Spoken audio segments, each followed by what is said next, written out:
Hi, YouTube. I almost forgot about you, but I did not. Here we are.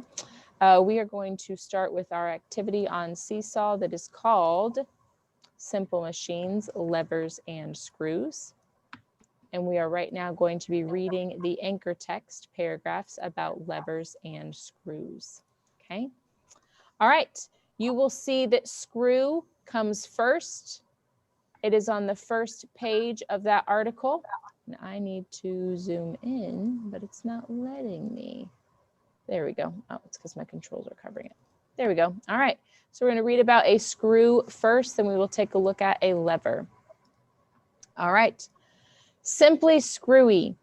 Even a basic screw is a simple machine. A screw is made of two simple machines combined together. An inclined plane is wrapped around a wedge to form a screw. So let's talk about that. The inclined plane is what you see spiraling around. It is at a slight diagonal. Okay, that is called the thread.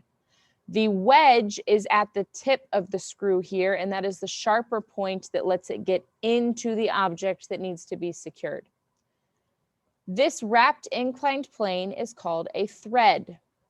Scroll down to your second page. When the thread of a screw is wide, it will be harder to turn. If it is narrow, it will be easier to turn, but will take longer to fasten. Jars, bottles, and their lids are also considered screws. Drill bits are screws too. All right, any questions about those? Terrence? There wasn't a question about this. Gotcha. All right, let's scroll down. We're going to take a look at levers. This is nice and short as well. Levers. The clever lever. Levers are able to help us lift heavy objects. It's easy to recognize a lever. Many tools with a handle attached are considered one. Levers consist of a stick and a fulcrum. The fulcrum is the point on which the lever moves. By changing the position of the fulcrum, you will either gain or lose power. The closer the fulcrum is to the object, the easier it is to lift. Seesaws, shovels, and crowbars are all levers. Okay, we see a lever here inside of this hammer. This is the stick. The fulcrum here, or I apologize, crowbar. The fulcrum here is the point that rests on the platform or the wood. And then this other part of this lever here is lifting the nail out of that wood. Okay. All right, let's hop on to slide 3. On slide 3, you are going to explore the links to discover real-life examples of, of levers and screws. Go ahead and cross that out. Of levers and screws. You're going to complete the sentence in each section after you do your research. I'm going to send you into a breakout room with a couple partners, and you guys are going to click on the links to look at real-life examples of levers. I want you to scroll and find some examples that you didn't know about, and then you and your partners will write an example on the line. You're going to do the same thing for screw. Click on the link to open up real-life examples of screws on Google Images, and then put in an example that you see there. Okay? All right, here come your breakout rooms.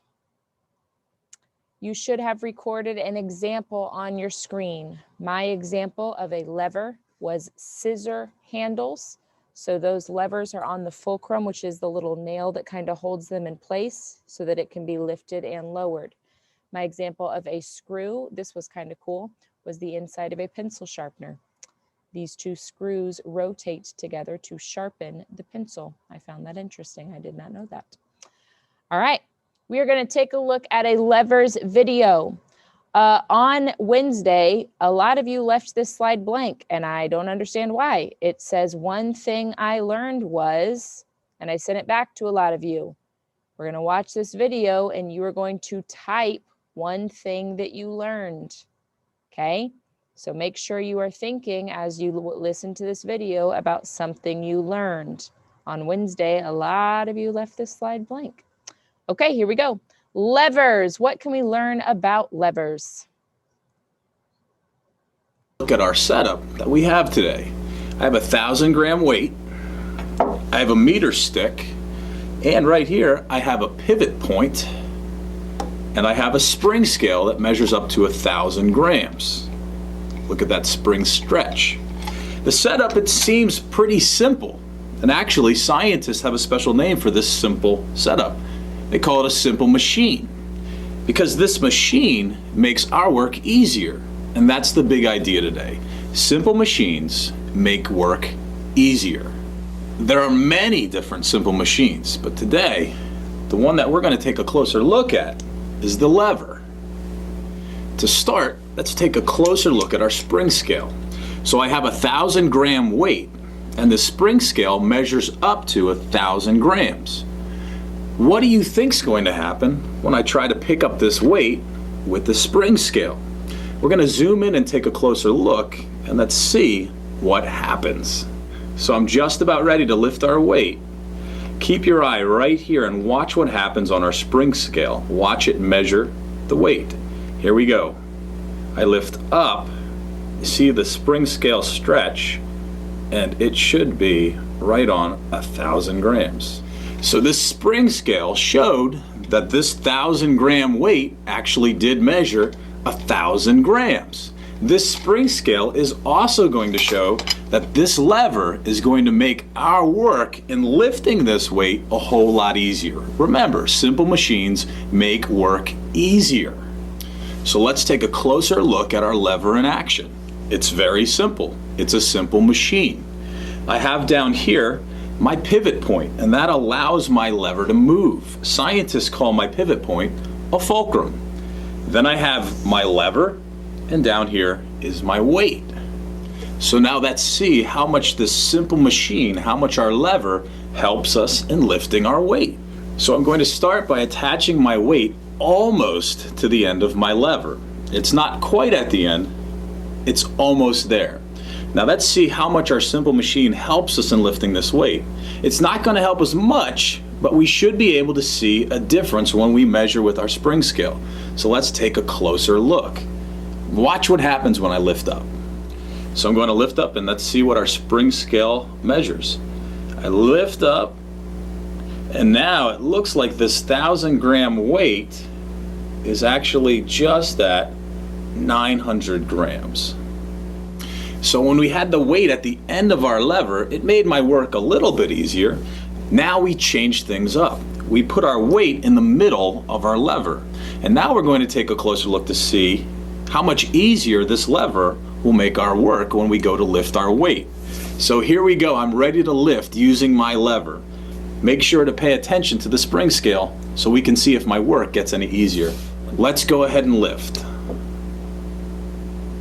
My weight is off the ground and my spring scale is measuring 500 grams. Remember, this is a 1,000-gram weight, but my spring scale is measuring 500 grams. Okay, so let's talk about that really quick. The weight did not become lighter. It still weighs 1,000 grams, but because of using the lever to move it instead of just my body picking it up, I don't have to apply 1,000 grams of effort. I only have to apply 500 grams of effort, so it made it simpler. Spring scale is measuring 500 grams. What is going on? Well, it must mean that this simple machine, this lever, is making my work a whole lot easier to do. I wonder what would happen if we moved our weight even further down my lever. What do you think will happen? Let's test it out. Slide my weight down to here. And now I'm going to attach my spring scale and see if this lever will make my work even easier. Let's lift up and see what will happen. Remember, it's still a 1,000-gram weight, same spring scale. What's making the difference? My lever. Let's lift this thing up and see what happens. I lift it up. It's not even at 400 grams, maybe 350 grams. This lever is making my work easier. It's taking 1,000 gram weight and making it almost feel like 350 grams. See, our whole setup of our lever, our simple machine, we have our pivot point or fulcrum, our weight right here, and I pull up on this end. It really makes me think of something that we use to make our work easier. Can you think of something that looks very similar to this simple machine? Our fulcrum, our weight, and we lift up at the end. So take a look. It's a smaller version of our other lever, but I have my pivot point or my fulcrum. I have my lever. Now I just need something to hold my weight. So that's where this comes in. Put that little tray to hold my weight. And what do you know? What do you think I just made? To me, I think this looks an awful lot like a wheelbarrow. A wheelbarrow is nothing more than a lever. It's a simple machine to make our work a whole lot easier. If you want to learn more about simple machines, click on our links in the video description. All right, so levers, what did it do? When we see his example here, this weight is being shared by also this pivot point or the fulcrum. So the weight when we pick it up is just right here in my hand. It's heavy. But when we apply it to a lever, the weight is where we pick it up and the weight is at the fulcrum. So it splits that weight so that it is easier to use. Okay. Now I got to remember how to clear there we go. Awesome. So let's hop back to our seesaw task. One thing I learned was, I want you to hop into your breakout room and you are going to share one thing that you learned. You are going to make sure that you write down what it is that you learned. Okay, write down what you learned. We skipped that I didn't skip it. Some of y'all skipped it. I didn't. Some of y'all did. You got to write down what you learned. Okay, you got to discuss what you learned about levers. Terrence, did you want to share what you learned? Go ahead. So one thing I learned is that, so share my screen. There you go. One thing that I learned is that the lever and that's supposed to say and the fulcrum are working together to make work easier to lift the 100,000 pound weight. Good. So the 1,000 gram weight, 1,000 grams. So yes, it did make work easier and they worked together. I like that connection there between the working together. Very good. Levin, something to share? I don't have to share my screen, but what I learned is that wheelbarrows are simple machines. Yes, they are. And wheelbarrows are specific examples of levers. William. One thing I learned is the farther you move something on a lever, the easier it is to lift it. Yes, the closer that weight is to the fulcrum, the easier that weight is going to be. And again, because that shortens the distance to lift it. Okay, on that lever, when my weight was all the way out here, I've got a long part of my lever. When I moved that weight closer, that distance is much shorter. So the closer we are to the fulcrum, the easier that weight is going to be to move. Very good. All right, let's take a look at our text together. You have a text on slides 5 through 8 about levers. On slide 9, you have 2 questions. First question is, what is the main purpose of a lever? And yes, we know that the main purpose of simple machines is to make work easier. I'm asking you specifically, what type of work does a lever make easier? Okay, so I want to know specifically, what does a lever do? Also, what is a fulcrum? You're going to highlight evidence in the text. Let's read these texts together. As I am reading, you should have your highlight tool to highlight the purpose of a lever And what is a fulcrum? Then you can share your ideas in your breakout room. Okay, here we go. On slide 5, please. Read the text and use it to answer the questions on slide 9. Lever basics. Levers come in many forms, including can openers. But before you can learn how a can opener is a lever, you need to know some lever basics. A lever is a strong bar that helps lift or move objects. Levers give us a mechanical advantage. That means they help us do work with less effort. All levers need a load, an effort, and a fulcrum. The position of the fulcrum is important when using levers, just as William pointed out for us. If you would like to know more about load, effort, and fulcrum, it's right down here. Slide 6. First class levers. Oh, look, fulcrum. A seesaw is a great example of a first class lever. The board of a seesaw rests on a support, which acts as a fulcrum. With all first class levers, the fulcrum lies between the load and the effort. People sitting on both ends of the seesaw are the load and the effort. Effort applied to one end of the seesaw causes the person or the load at the other end. So we see these two gentlemen playing on the seesaw. The effort is this boy because he is the one trying to push or do work to move the load. The load is this boy because he is just sitting there all heavy and he's what's being moved. Okay, so our effort is what causes the movement. Our load is what gets moved. Slide 7. Second class levers.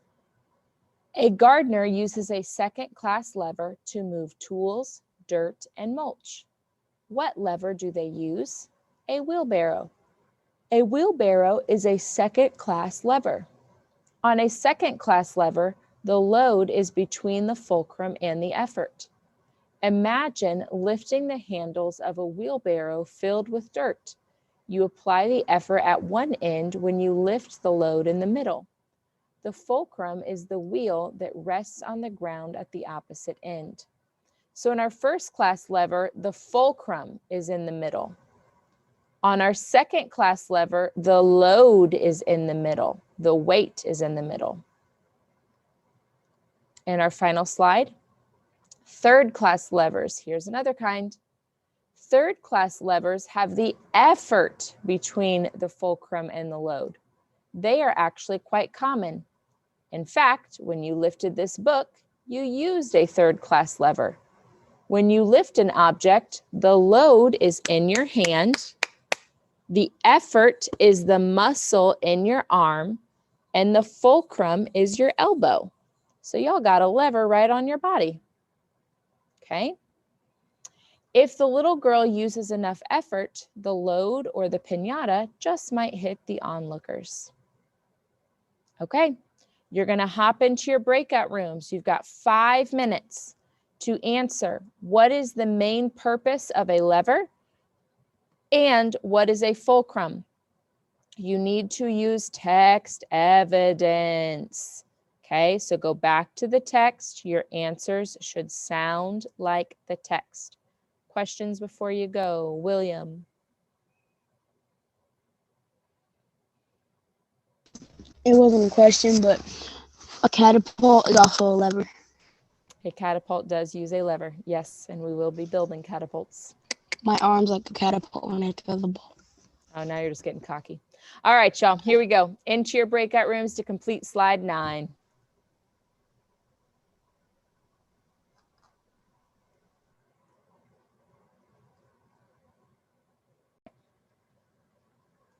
Okay, you have had time to complete all of the lever portion of the assignment. This is how I am grading this assignment. It is worth 6 points. 1 point for answering this statement. 1 point for the first lever question. 1 point for the second lever question.